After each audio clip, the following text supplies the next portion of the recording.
નમસ્કાર દર્શક મિત્રો, ધ લોકસત્તા શોમાં આપનું સ્વાગત છે।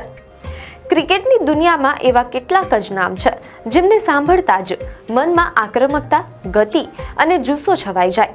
આજે વાત છે એક એવા ઓસ્ટ્રેલિયન ખેલાડીની જેણે પોતાની આગઝરતી બોલિંગથી ક્રિકેટના મહાન બેટ્સમેનોને પણ પરેશાન કર્યા। તેમનું નામ છે બ્રેટ લી।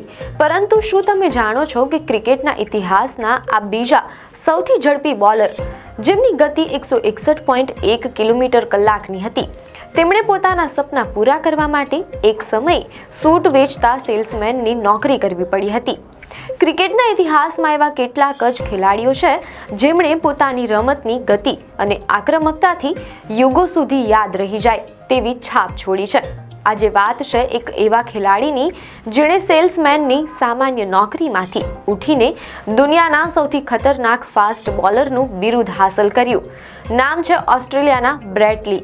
બ્રેટ લીની બોલિંગ એટલે સચોટ લાઇન લેન્થ, કહેર વરસાવતી ગતિ અને એવો આક્રમક જુસ્સો કે જેના સામે બેટ્સમેનોને પણ ઘૂંટણ ટેકવા પડ્યા હતા। શોએબ અખ્તર સાથે તેમનું નામ ક્રિકેટ ઇતિહાસના સર્વકાલિક મહાન ફાસ્ટ બોલરોમાં લેવાય છે। ઘણીવાર તો બેટ્સમેન કંઈ સમજે તે પહેલા લીની આગઝરતી ગતિ વિકેટ ઉડાવી ચૂકી હોય।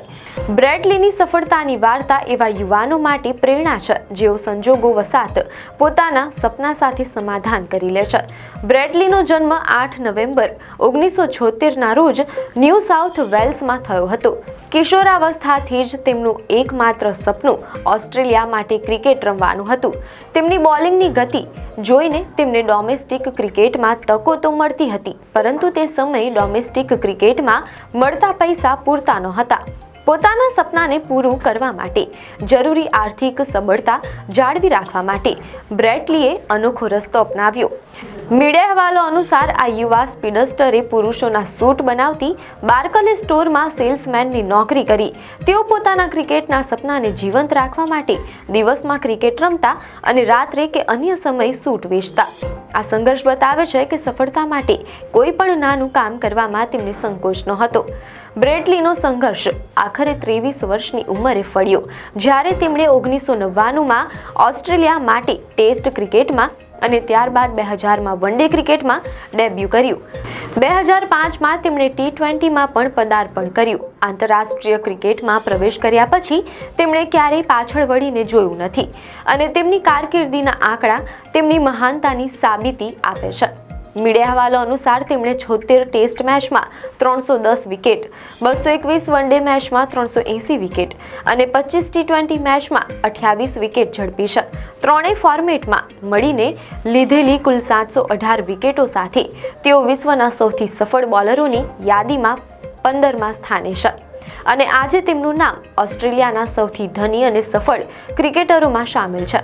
બ્રેટ લીને વિશ્વના સૌથી ખતરનાક બોલરોમાં ગણવાનું મુખ્ય કારણ તેમની બ્રેકનેક સ્પીડ હતી।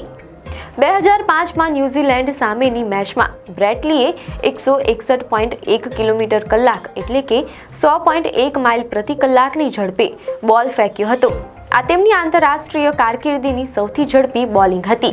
આ બોલ સાથે તેઓ પાકિસ્તાનના શોએબ અખ્તર પછી વિશ્વના બીજા સૌથી ઝડપી બોલર બન્યા। મીડિયા અહેવાલો અનુસાર શોએબ અખ્તરે 2003 ક્રિકેટ વિશ્વકપમાં 161.3 કિલોમીટર કલાકની ઝડપથી બોલ ફેંકીને રેકોર્ડ બનાવ્યો હતો। બ્રેટ લીની બોલિંગમાં માત્ર ગતિ જ નહોતી, પણ તેમની આક્રમકતા અને બાઉન્સર્સ સામે દિગ્ગજ બેટ્સમેનો પણ પરેશાન રહેતા। તેમની સામે રમતી વખતે બેટ્સમેન માટે સમય ઓછો અને જોખમ વધારે રહેતું। બ્રેટ લીની કારકિર્દી સાબિત કરે છે કે જો સપના પૂરા કરવાની ધગશ હોય તો સેલ્સમેનનો યુનિફોર્મ પહેરવાથી કે આર્થિક સંઘર્ષ કરવાથી કોઈ ફરક પડતો નથી। બ્રેટ લી આજે માત્ર એક ક્રિકેટર નથી, પણ વિશ્વભરના યુવાનો માટે એક પ્રેરણાદાયક દંતકથા છે કે તમારા સપના માટે તમારે બધું જ કરવું પડે। આમ બ્રેટ લીની આખી કારકિર્દી એક જીવંત ઉદાહરણ છે કે સંઘર્ષ અને સમર્પણથી જ સફળતા મળે છે। પુરુષોના સૂટ વેચવાનું કામ કરનાર આ યુવાન સમય જતાં 161.1 કિલોમીટર કલાકની ગતિનો માસ્ટર બન્યો। તેમણે સાબિત કર્યું કે જો સપના પૂરા કરવાની ધગશ હોય તો સેલ્સમેનનું યુનિફોર્મ કે આર્થિક સંઘર્ષ કોઈ ફરક પડતો નથી. તેમણે ક્રિકેટના ઇતિહાસમાં સૌથી સફળ અને ઝડપી બોલરોમાં પોતાનું સ્થાન કાયમ કર્યું.